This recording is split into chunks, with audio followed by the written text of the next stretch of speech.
ஸ்ரீமதே ராமானுஜாய நமஹ. வகுளாபரணம் வந்தே ஜகதாபரணம் முனிம் யஸ்ருதேருத்தரம் பாகம் சக்ரே திராவிட பாஷையா.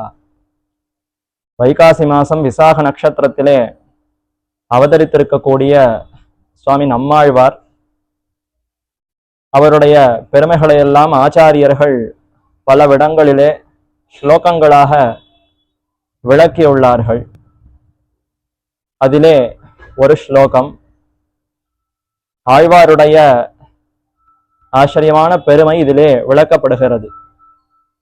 வகுளாபரணம் வந்தே ஜெகதாபரணம் முனிம். வகுளாபரண முனி என்று ஆழ்வாருக்கு திருநாமம்.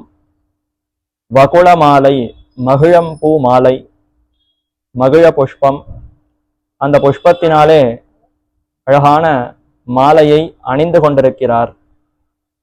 வகுளாபரணம், வகுள மாலையை ஆபரணமாக தரித்துக் கொண்டிருக்கக்கூடிய ஆழ்வார்.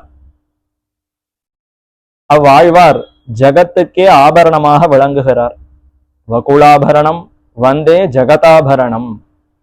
இந்த உலகத்துக்கு சிறந்த ஆபரணத்தைப் போலே விளங்குபவர் சுவாமி நம்மாழ்வார்.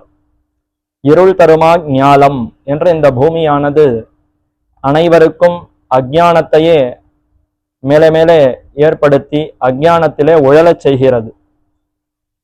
அப்படி இந்த பூமியிலே நம்மாழ்வார் அவதரித்து அந்த அஞ்ஞானம் அறிவின்மையை விரட்டி தாம் சிறந்த ஞானியோடு பக்தியோடு ஞானத்தோடு திகழ்ந்தார். அது மட்டுமல்லாது தம்முடைய அடியவர்கள் பக்தர்களுக்கும் மேலான உயர்ந்த ஞானத்தை நல்கினார். அவர்களுடைய அந்த இருள், துயக்கு, மயக்கு, அறிவின்மை இதையெல்லாம் நீக்கினார். ஆகவே ஜகத்துக்கு ஆபரணமாக அழகு சேர்ப்பவராக விளங்குகிறார். நம்மாழ்வார் அவதரிக்கவில்லைன்னு சொன்னால் இந்த ஜகத்துக்கு அழகே இருக்காது. ஆழ்வார் அவதரித்ததினாலேயே இந்த ஜகத்துக்கு அழகு கூடியது.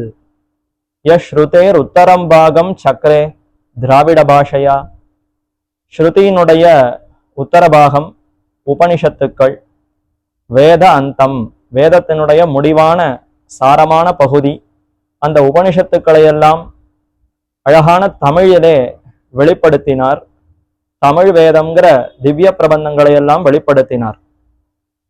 அத்தகு பெருமை கொண்டிருக்கக்கூடிய ஆழ்வார், அவரை வணங்குகிறோம்னு தெரிவிக்கப்படுகிறது இந்த ஸ்லோகத்திலே. திருக்குருகூருங்கிற க்ஷேத்திரத்திலே அவதரித்தவர் சுவாமி நம்மாழ்வார். அந்த ஊருக்கு மட்டும் அவர் அலங்காரமாக, அணிகலனாக அல்லாமல் ஜகத்துக்கே அலங்காரமாக திகழ்கிறார். மகிழம்பூ மாலை, அதை ஆழ்வார் அணிந்து கொண்டிருக்கிறார்னு ஆச்சாரியர்கள் விண்ணப்பிக்கிறார்கள்.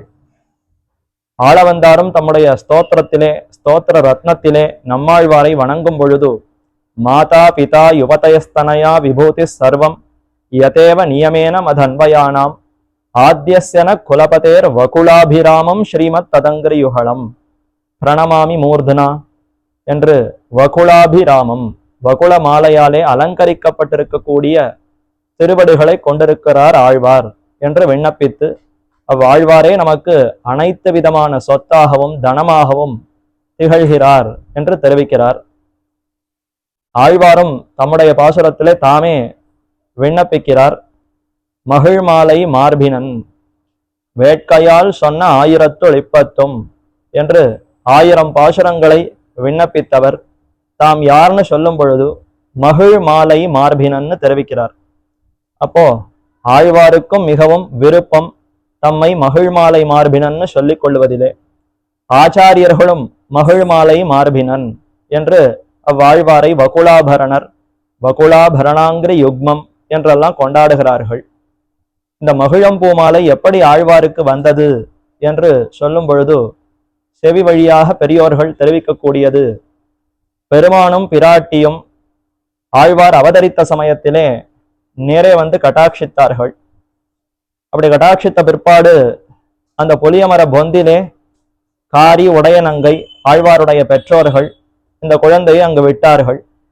அதற்கு பின்னர் அங்கேயே தான் ஆழ்வார் எழுந்தருளி இருந்தார். அவ்விடத்திலே பிராட்டி ஆசையோடு வந்து தாம் அணிந்து கொண்டிருந்த மகிழம்பூ மாலை, வகுள மாலை, அந்த புஷ்ப சரத்தை தாமே அன்போடு ஆழ்வாருக்கு சூட்டினாராம்.